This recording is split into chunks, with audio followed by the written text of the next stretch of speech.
कैसे आप? Hope you will be fine. और आज जो हम एक नया यूनिट स्टार्ट करने जा रहे हैं, वर्क, पावर एंड एनर्जी। तो सबसे पहले इस यूनिट में हम वर्क के बारे में पढ़ेंगे, उसके बाद हम एनर्जी के बारे में पढ़ेंगे और उसके बाद हम पावर के बारे में पढ़ेंगे। तो सबसे पहले इसमें जो टर्म आती है इस यूनिट में वो है वर्क। तो फिजिक्स में हमें समझना है कि वर्क हम किस चीज को कहते हैं, ठीक है। तो सबसे पहले हम वर्क पे आ जाते हैं। तो मैं यहां पे लिख देता हूं वर्क। वर्क हम किस चीज को कहते हैं? तो as per as work is concern, इसके लिए दो चीजें आपको याद रखनी है वर्क के लिए। तो पहली टर्म जो है वर्क के लिए जो आपको याद रखनी है वो है फोर्स। फोर्स। और दूसरा है डिस्प्लेसमेंट।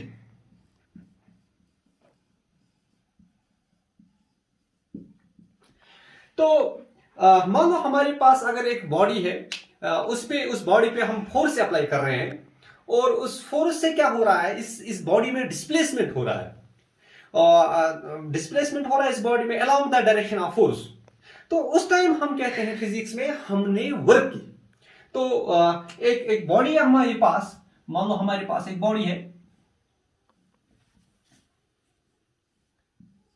और इस बॉडी पे हम फोर्स अप्लाई कर रहे हैं। तो हम फोर्स यहां से अप्लाई कर रहे हैं इस बॉडी पे। एक पर्सन जो है इसको पुश कर रहा है, इस बॉडी को फोर्स अप्लाई कर रहा है। फोर्स कितना फोर्स अप्लाई कर रहा है? फोर्स एफ अप्लाई कर रहा है। तो अलोंग दिस वेरी डायरेक्शन इसको पुश कर रहा है। तो इस फोर्स के अप्लाई होने से क्या हो रहा है इस बॉडी में, ये बॉडी अपनी जगह से डिस्प्लेस हो गई। मान लो ये बॉडी यहां पे थी और आपने फोर्स एफ अप्लाई किया तो ये बॉडी यहां तक पहुंच गई इस फोर्स एफ अप्लाई करने से। तो इसमें डिस्प्लेसमेंट हुआ इस बॉडी में। तो कितना डिस्प्लेसमेंट हुआ इस बॉडी में? मान लेते हैं इसमें जो डिस्प्लेसमेंट हुआ वो डिस्प्लेसमेंट एस हुआ, ठीक है। तो फोर्स आप कितना अप्लाई कर रहे हैं? आप फोर्स एफ अप्लाई कर रहे हैं और इस बॉडी में ये डिस्प्लेसमेंट हुआ। कितना डिस्प्लेसमेंट हुआ? Displacement S. ये बॉडी कहां पे थी अभी? ये यहां पे थी, अब यहां पे पहुंच गई। अब हमने फोर्स अप्लाई किया, डिस्प्लेसमेंट हुआ और डिस्प्लेसमेंट जो हो रहा है इस बॉडी में वो हो रहा है along the direction of force. Force यहां लगा रहे हो और डिस्प्लेसमेंट भी इसी डायरेक्शन में हो रहा है। तो हम इस वक्त हम फिजिक्स में कहते हैं कि हमने इस बॉडी पे वर्क की। तो अगर आप यहां पे लिखना चाहोगे कि कितनी वर्क हमने की यहां पे, तो हम कह सकते हैं जो वर्क आपने यहां पे इस केस में की, कितनी वर्क की, कितना फोर्स आपने लगाया? फोर्स एफ लगाया। और इस फोर्स एफ लगाने से कितनी डिस्प्लेसमेंट हुई इस बॉडी में? डिस्प्लेसमेंट एस हुई। तो ये है फोर्स, ये है डिस्प्लेसमेंट। तो ये है एक सिंपल एक्सप्रेशन किसका? वर्क का, ठीक है। तो अगर हम इस वर्क को आप डिफाइन करना चाहेंगे, कैसे हम इसको डिफाइन करते हैं वर्क को? तो मैंने अभी आपको बोला कि इसके लिए दो चीजें होती हैं वर्क के लिए। एक ये कि हमें फोर्स अप्लाई करना है और उस फोर्स से इस बॉडी में डिस्प्लेसमेंट हो सकता है। अब फोर्स अप्लाई कर रहे हो और उस फोर्स की वजह से अगर इस बॉडी में डिस्प्लेसमेंट हो रहा है along the direction of force, तो उस टाइम हम कहते हैं कि हमने वर्क की। तो अगर हम इसकी डेफिनेशन लिखना चाहेंगे तो कैसे लिखते हैं हम इसकी डेफिनेशन? तो मैं यहां पर लिखता हूं, work is said to be done when a force applied on a body displaces it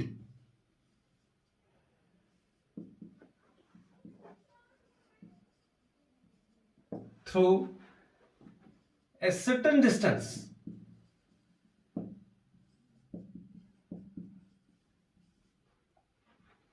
in the direction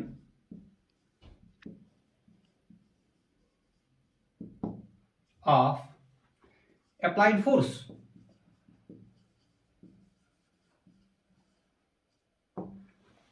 तो मैंने क्या लिखा यहां पे फोर्स की definition? Work is said to be done. तो वर्क हम कब कहते हैं हमने वर्क की? When a force applied on a body. आपने बॉडी पे क्या अप्लाई किया? फोर्स। Displaces it. और फोर्स इसको क्या कर रहा है? डिस्प्लेस कहां डिस्प्लेस कर रहा है? It displace it through a certain distance in the direction of applied force. तो उस टाइम हम कहते हैं हमने वर्क की। तो ये हमें सिंपल एक एक्सप्रेशन है वर्क का, ठीक है। अब जो ये वर्क जो है, इसका जो एसआई यूनिट हम लेते हैं, जिसको इसका जो एसआई यूनिट होता है वर्क का, वो होता है, इसका एसआई यूनिट जो है वो है जूल। एसआई यूनिट इसका जूल होता है। और जो एनर्जी हमारे पास होती है, एनर्जी का भी एसआई यूनिट जूल होता है। और जो वर्क जो है इसका एसआई यूनिट जो है वो भी जूल है। और जो इसका सीजीएस यूनिट हम लेते हैं, इन सीजीएस सिस्टम जो इसको यूनिट लिया जाता है, सीजीएस सिस्टम जो इसको यूनिट लिया जाता है वो है अर्ग, ठीक है। तो जूल इसका ऐसा यूनिट है और जो सीजीएस सिस्टम है इसका यूनिट लिया जाता है वो होता है अर्ग।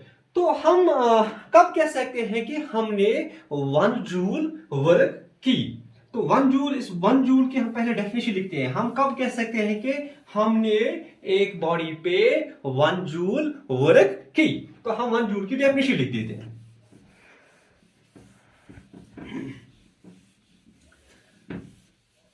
अच्छा देखिए, अब मैंने भी आपको लिखा कि वर्क हम लिख सकते हैं। देखो, अब फोर्स इस डायरेक्शन में अप्लाई कर रहे हैं, डिस्प्लेसमेंट भी इसी डायरेक्शन में हो रहा है। तो वर्क जो आपने यहां पे की, फोर्स अप्लाई किया, फोर्स अप्लाई करने से डिस्प्लेसमेंट हो रहा है, तो हम कह सकते हैं हमने वर्क यहां पे की। तो वर्क जो यहां पे है, वर्क कितना है यहां पे? F into S. तो F फोर्स है, S है डिस्प्लेसमेंट। तो मैंने अभी कहा आपको, जो इसका एसआई यूनिट होता है वर्क का, वो होता है जूल। तो हम कब कह सकते हैं कि हमने 1 जूल वर्क की? तो ये 1 वर्क कब 1 जूल हो सकता है? ये कब 1 होगा? जब ये भी 1 होगा, ये भी 1 होगा। ये कब 1 जूल होगा?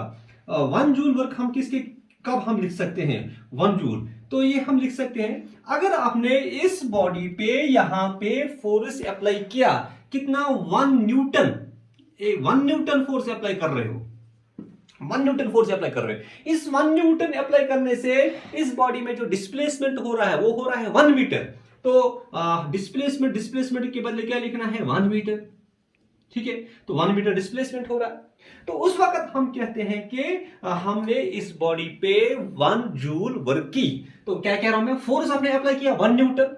इस 1 न्यूटन फोर्स अप्लाई करने से बॉडी में कितना डिस्प्लेसमेंट हो रहा है? 1 मीटर। तो उस वक्त हम कह सकते हैं कि हमने इस बॉडी पे 1 जूल वर्क की। तो ये है डेफिनेशन 1 जूल की। तो क्या होता है 1 जूल? ठीक है, 1 जूल, ये देखिए आप 1 जूल की डेफिनेशन निकल के आ गई। Work done is said to be 1 joule when a force of 1 Newton is applied on a body, displaces it through 1 meter along the direction of applied force. तो आपने एक बॉडी पे 1 न्यूटन फोर्स लगाया, उस बॉडी में displacement हो गई 1 metre. तो हम उस वक्त कह सकते हैं कि इस बॉडी पे हमने 1 जूल वर्क की। तो फिर से मैं कह रहा हूं 1 जूल वर्क हम कब कहते हैं? Body work done on body said to be 1 joule when a force of 1 Newton is applied on the body, displaces it through 1 meter along the direction of force. ठीक है, तो ये है डेफिनेशन किसकी आ गई? 1 जूल की। इसी तरीके से जो इसका सीजीएस सिस्टम है, जो इसका यूनिट होता है वो होता है अर्ग। तो हम कब कह सकते हैं कि हमने एक बॉडी पे 1 अर्ग वर्क की? तो ये W वर्क जो है ये कब 1 अर्ग हो सकता है? ये 1 अर्ग कब हो सकता है? ये सीजीएस सिस्टम हम लेते हैं। तो 1 अर्ग कब कह सकते हैं? अगर हम इस बॉडी पे फोर्स भी सीजीएस सिस्टम में लेना पड़ेगा, फिर डिस्प्लेसमेंट भी सीजीएस सिस्टम में लेना पड़ेगा। तो अगर हम जो फोर्स यहां पे अप्लाई कर रहे हैं, हमने एक बॉडी पे कितना फोर्स अप्लाई किया? अभी न्यूटन, 1 न्यूटन फोर्स अप्लाई कर रहे थे। अब कितना लेना है फोर्स? अब 1 न्यूटन की बात नहीं करेंगे, अब हम 1 डाइन की बात करेंगे। हमने एक बॉडी पे कितना फोर्स अप्लाई कर रहा है? ये पर्सन जो है मान लो 1 डाइन फोर्स अप्लाई कर रहा है। 1 डाइन अप्लाई करने से इस बॉडी में जो डिस्प्लेसमेंट हो रहा है वो आप मान लो वो 1 सेंटीमीटर डिस्प्लेसमेंट हो रहा है। तो डिस्प्लेसमेंट हम मान लेते हैं इस वक्त वो हो रहा है कितना? 1 सेंटीमीटर। यहां से यहां तक जो डिस्प्लेसमेंट इस बॉडी में हो रहा है वो 1 सेंटीमीटर। किस डायरेक्शन में डिस्प्लेसमेंट हो रहा है? Along the direction of force, ठीक है। तो अभी क्या था? 1 न्यूटन फोर्स लगा रहे थे तो 1 मीटर डिस्प्लेसमेंट हो रहा है। अब इस वक्त क्या, इस केस में क्या करें? 1 न्यूटन नहीं लगा, 1 डाइन लगा रहे हैं। 1 डाइन लगाने से आपकी डिस्प्लेसमेंट कितना हो रहा है इस बॉडी में? 1 सेंटीमीटर, ठीक है। तो इस वक्त जब हम 1 डाइन फोर्स लगा रहे हैं, 1 डाइन की फोर्स लगाने से इस बॉडी में जो डिस्प्लेसमेंट हो रहा है वो 1 सेंटीमीटर का हो रहा है। उस वक्त हम कह सकते हैं कि हमने इस बॉडी पे 1 अर्ग वर्क की। So work done is said to be one work. when a force of one dyne is applied on a body and displaces it through 1 centimeter along the direction of force। तो ये आपको 1 joule की यहां से definition आ गई और 1 अर्ग की डेफिनेशन आ गई, ठीक है। तो अब इनके दरमियान जो रिलेशन होती है जूल और अर्ग के दरमियान, 1 जूल कितने अर्ग्स होता है, तो मैं यहां पे लिख देता हूं कि 1 जूल जो होता है, 1 जूल ये होता है बराबर 10 raised power 7 अर्ग। This is the relation between joule and अर्ग, ठीक है। अच्छा, अभी मैंने आपको कहा कि हम वर्क कब कहते हैं, हमें एक बॉडी पे वर्क की, अगर आपने एक बॉडी में फोर्स अप्लाई किया, फोर्स अप्लाई करने से इस बॉडी में डिस्प्लेसमेंट हो रहा है along the direction of force, तो हम कहते हैं उस वक्त हमने इस बॉडी पे वर्क की। तो एक सिंपल सा केस यहां पे हम लेते हैं। मान लो हमारे पास एक वॉल है, हमारे पास एक वॉल में लेता हूं यहां पे, मान लो हमारे पास एक वॉल है, ये एक वॉल है,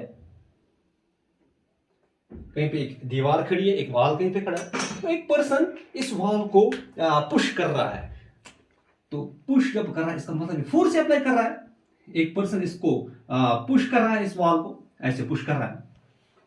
तो पुश का मतलब ये इसको फोर्स अप्लाई कर रहा है। क्या इस पे हम वर्क कर रहे हैं इस वॉल पे? नहीं, बिल्कुल नहीं। क्यों वर्क नहीं कर रहे? क्योंकि मैंने ये भी बोला वर्क के लिए 2 चीजें हैं, एक फोर्स और डिस्प्लेसमेंट। सिर्फ फोर्स से काम नहीं चलेगा, डिस्प्लेसमेंट का होना जरूरी है।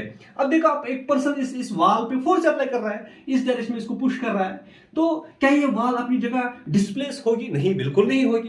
तो इसमें डिस्प्लेसमेंट कितना हो रहा है इस वॉल में? डिस्प्लेसमेंट 0 हो रहा है। फोर्स अप्लाई कर रहे हो लेकिन डिस्प्लेसमेंट ही नहीं हो रहा है। तो जब फोर्स अप्लाई कर रहे हो डिस्प्लेसमेंट नहीं हो रहा है, तो डिस्प्लेसमेंट जो यहाँ पे है, डिस्प्लेसमेंट कितना हो रहा है इस बॉडी में? वो 0 है। इसीलिए वर्क भी इस केस में कितना होगा? वो 0 होगा, ठीक है। तो ये एक एग्जांपल भी यहाँ पे, अगर डिस्प्लेसमेंट नहीं हो रहा है तो उस केस में वर्क जो होती है वो 0 होती है, ठीक है।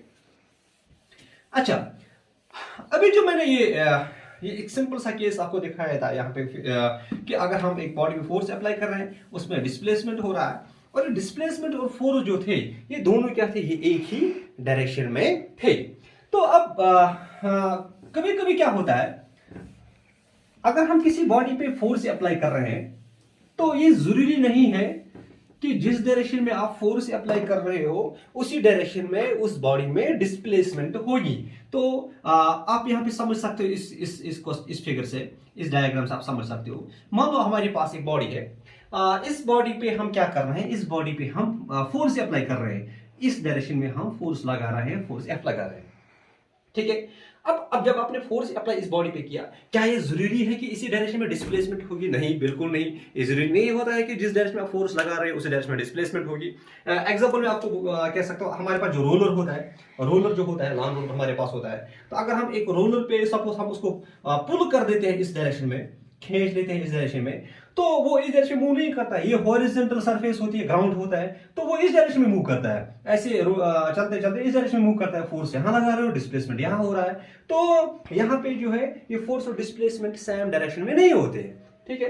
तो वही मैं आपको यहाँ पे कह रहा हूं कि अगर आप किसी बॉडी पे फोर्स लगा रहे हैं या फोर्स लगा रहे हैं इस बॉडी पे, क्या डिस्प्लेसमेंट का होना इसी डायरेक्शन में जरूरी है? नहीं, बिल्कुल जरूरी नहीं है। तो मान लो ये बॉडी जो है डिस्प्लेस इस डायरेक्शन में हो रही है, ठीक है। तो बॉडी मान लो इसमें डिस्प्लेसमेंट हो गई।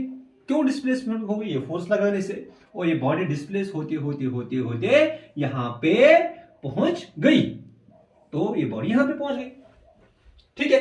तो जब आप ये फोर्स लगा रहे हैं, ये फोर्स कितना एंगल बना रहा है हॉरिजॉन्टल के साथ? ये एंगल हम यहां पे मान लेते हैं, लेट दिस एंगल भी थीटा। ये एंगल जो यहां पे बना रहे हैं वो थीटा है, ठीक है। तो एंगल थीटा बना रहा है फोर्स किसके साथ? हॉरिजॉन्टल के साथ।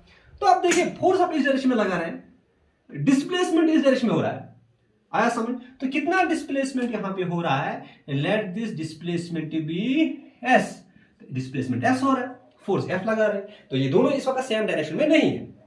तो अगर हमें यहां पे इस केस में लिखना होगा कि हमने कितनी वर्क की, तो कितनी वर्क आप यहां पे कर रहे हो इस केस में?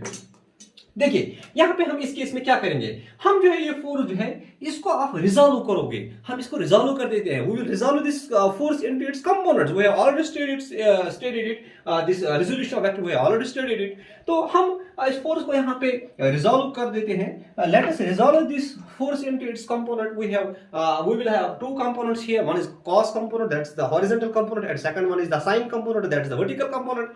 तो इसको रिजॉल्व कर देते हैं, यहाँ पे देखते हैं क्या होगा। रिजोल्यूशन ऑफ वेक्टर में ऑलरेडी पढ़ा है, तो ये फोर्स एफ है, आपने ऑलरेडी वहां पे पढ़ा था। सपोज हमारे पास एक वेक्टर ए, या अगर वेक्टर ए हमारे पास, इसको अगर रिजॉल्व करना चाहोगे, एक कंपोनेंट इसका हॉरिजॉन्टल कंपोनेंट होता है ए cos थीटा, दूसरा कंपोनेंट जो इसका होता है वर्टिकल कंपोनेंट, वो होता है ए साइन ऑफ थीटा। तो ये देख लीजिए आप, यहाँ पे एंगल यहाँ पे थीटा बन रहा है, यही केस आप यहाँ पे देख लीजिए, ये फोर्स एफ लग रहा है इस बॉडी पे। इस फोर्स को हम यहाँ पे रिजॉल्व कर देते हैं, कितने कंपोनेंट्स में, दो कंपोनेंट्स में। तो कौन कौन कंपोनेंट इसका होगा, एक होगा इसका ये फोर्स एफ इस डायरेक्शन में लग रहा है, एक कंपोनेंट इसका हॉरिजॉन्टल कंपोनेंट होगा, दूसरा कंपोनेंट इसका वर्टिकल कंपोनेंट होगा। तो हॉरिजॉन्टल कंपोनेंट जो इसका होगा, मैं हॉरिजॉन्टल कंपोनेंट इसका बना रहा हूँ, ये इसका हॉरिजॉन्टल कंपोनेंट है। कितना होगा ये हॉरिजॉन्टल कंपोनेंट है, लेट ये हॉरिजॉन्टल कंपोनेंट ये कितना है, एफ कॉस ऑफ थीटा। तो दूसरा कंपोनेंट इस फोर्स का क्या होगा, वर्टिकल कंपोनेंट। तो वर्टिकल कंपोनेंट क्या होगा, F sine of theta. So what are these f cos theta and f sin theta? These are two components of this very force f. You have resolved this f into its two rectangular components. One is f cos theta and second one is f sin theta.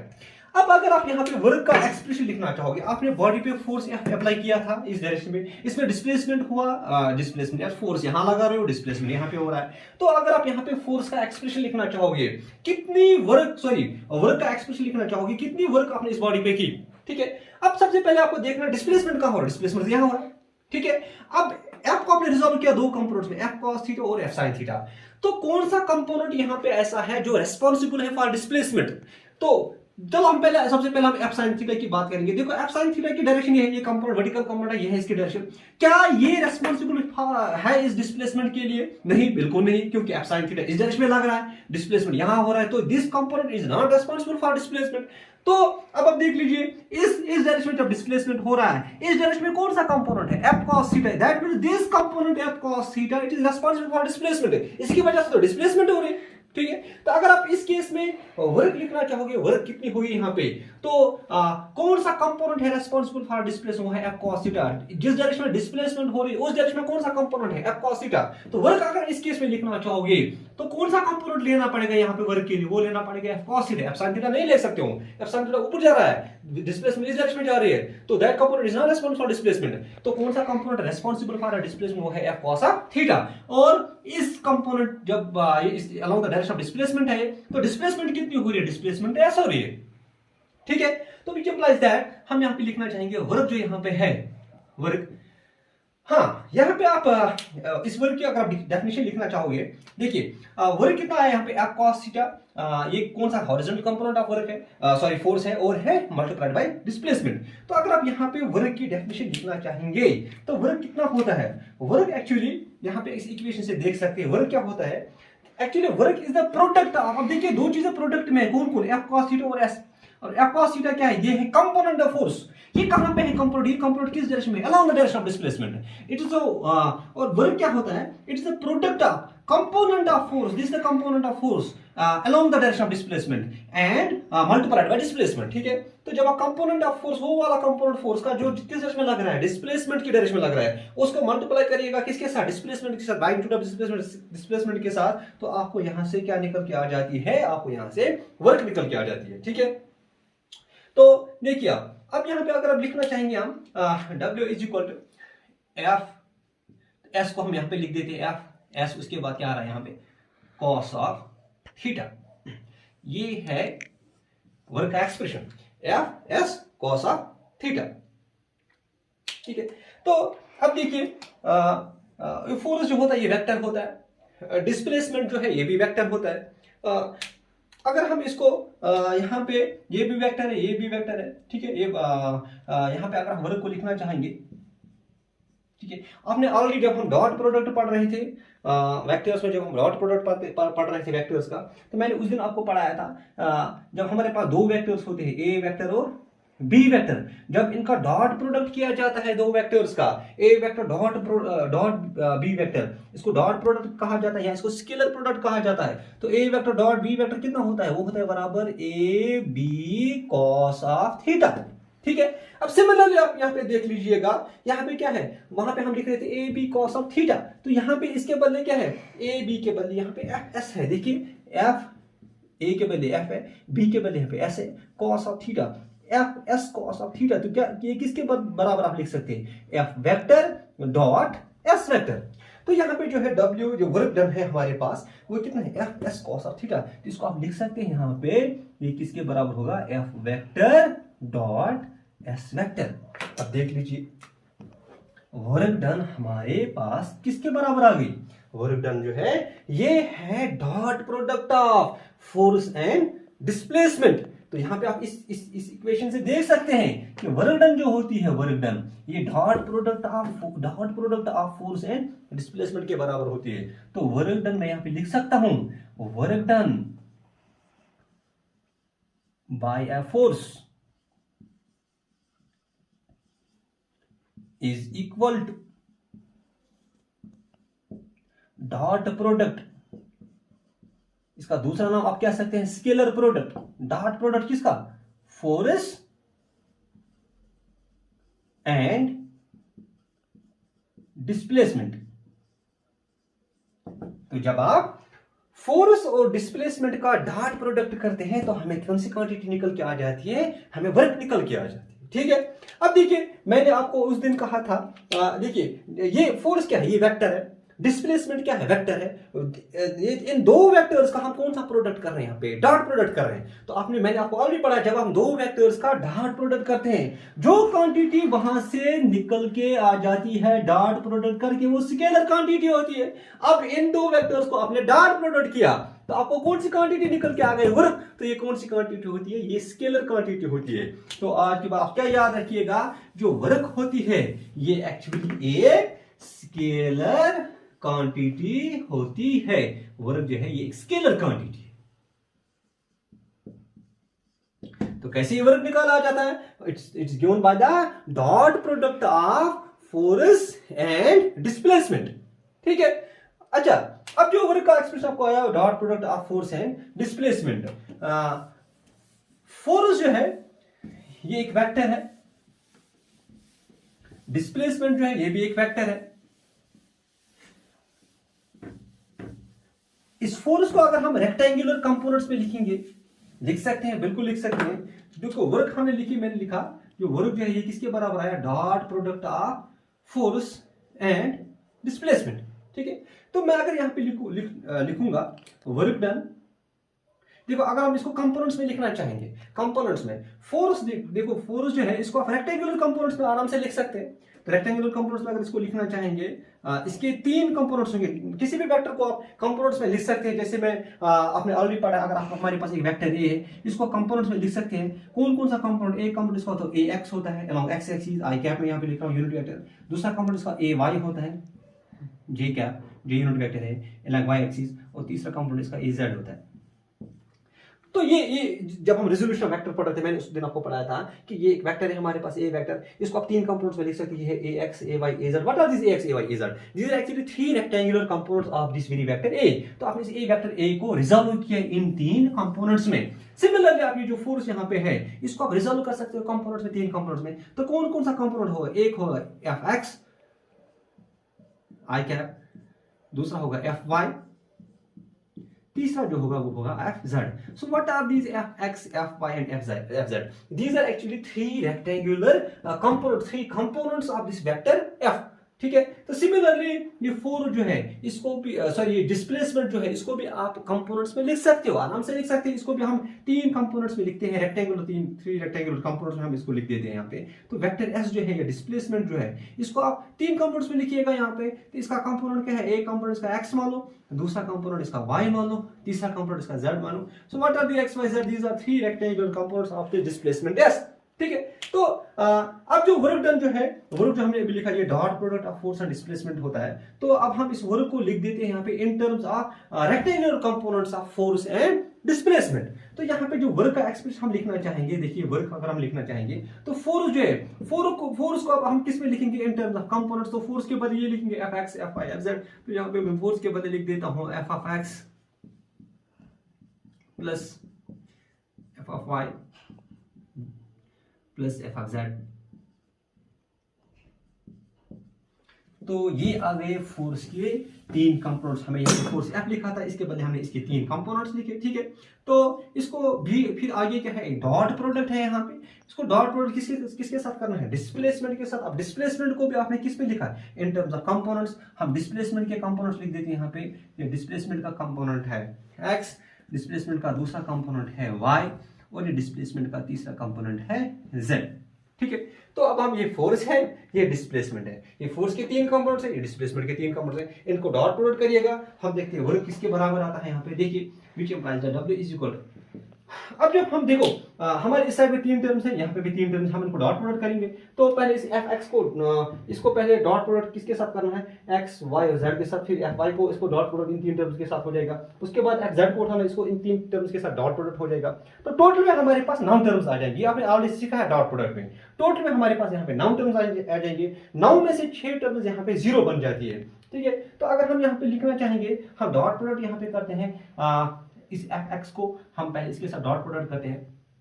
तो क्या आएगा यहाँ पे F x और है यहाँ पे x, तो ये बनेगा एक्स एफ एक्स। हाँ, एफ एक्स के साथ क्या है, I unit vector, I cap है यहाँ पे। फिर आगे क्या है, डॉट। इस x के साथ क्या है, आई कैप है यहाँ पे, यूनिट वेक्टर है, ठीक है। तो हमने क्या किया, इसको इसके साथ डॉट प्रोडक्ट किया, ठीक है। अब इस एफ एक्स आई कैप, इसको डॉट प्रोडक्ट किसके साथ होगा, वाई जे कैप। फिर सिमिलरली एफ एक्स आई कैप, इसको डॉट प्रोडक्ट होगा जेड के कैप के साथ। तो एक्चुअली जब हम इसको डॉट प्रोडक्ट इन दो टर्म्स के साथ करेंगे, तो वो एक्चुअली दोनों टर्म्स क्या आ जाएंगे, वो एक्चुअली 0 बन जाएंगे, ठीक है। तो अगर हम इसको डॉट प्रोडक्ट करेंगे यहाँ पे एफ एक्स और वाई के साथ, प्लस एफ एक्स और वाई के साथ हो जाएगा वाई